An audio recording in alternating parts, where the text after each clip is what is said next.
Mosquitoes! Huh. Good God, y'all! What are they good for?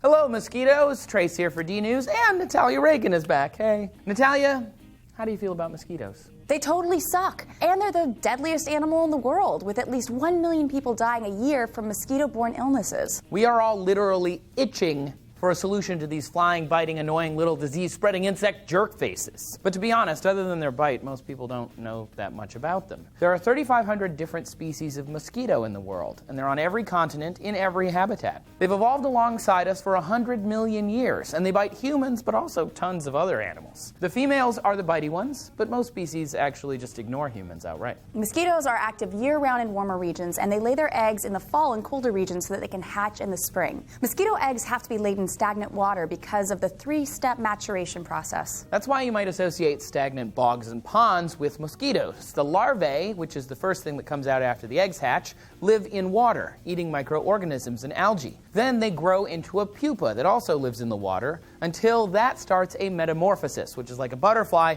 into a flying adult mosquito up in the air. 3 steps.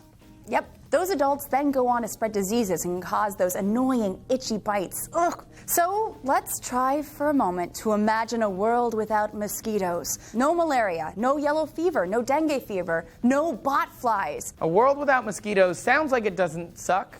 But what purpose do mosquitoes actually serve? Don't they have to have a purpose? Not really, actually. They exist because they haven't gone extinct yet. But scientists say if tomorrow they were all gone, the world would look pretty much the same. We would all move on.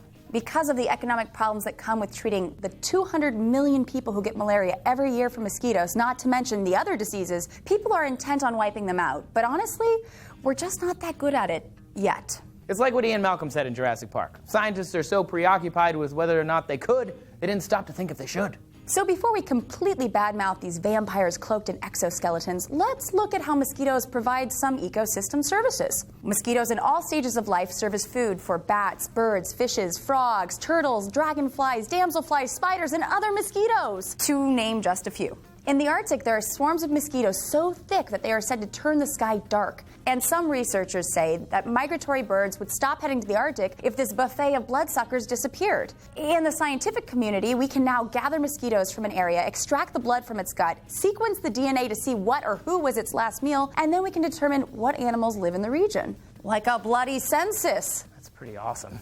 If we did erase them from existence, these other species would have to find food elsewhere, even though research shows that less than 1% of the diet of bats is comprised of mosquitoes, and they're the biggest predator of these insects. Without that biomass to eat, these animals might not be smart enough to replace the food source. And even if they were, wouldn't they then be taking it from another species? According to the North Carolina Department of Environment and Natural Resources, those tundra birds could drop by as much as 50% if the mosquitoes disappear. Not to mention, mosquitoes drink the nectar of flowers, which encourages pollination, just like bees. Mosquitoes do things.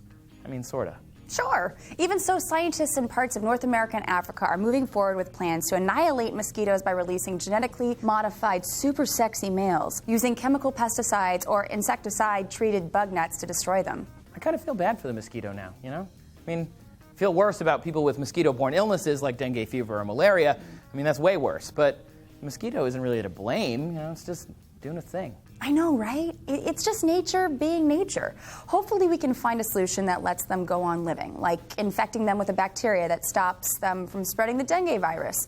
That's already on the table. For more on species you didn't know about, check out Natalia's video from her last visit here, where she reveals the truth about a newly discovered human ancestor named Littlefoot. Fortunately, his head is well preserved and exhibits traits that differ from A. africanus, such as larger cheek teeth, a longer, flatter face, and a slight sagittal crest or a bony ridge along the top of his head. And, as you may have guessed, little feet. And do you still want mosquitoes wiped out, or should we keep them around? Tell us in the comments below, and thanks for watching D-News. Come follow us on Twitter, and come find me and Trace too. I'm at Trace Dominguez. I'm at Natalia13 Reagan. Thanks for watching, everybody.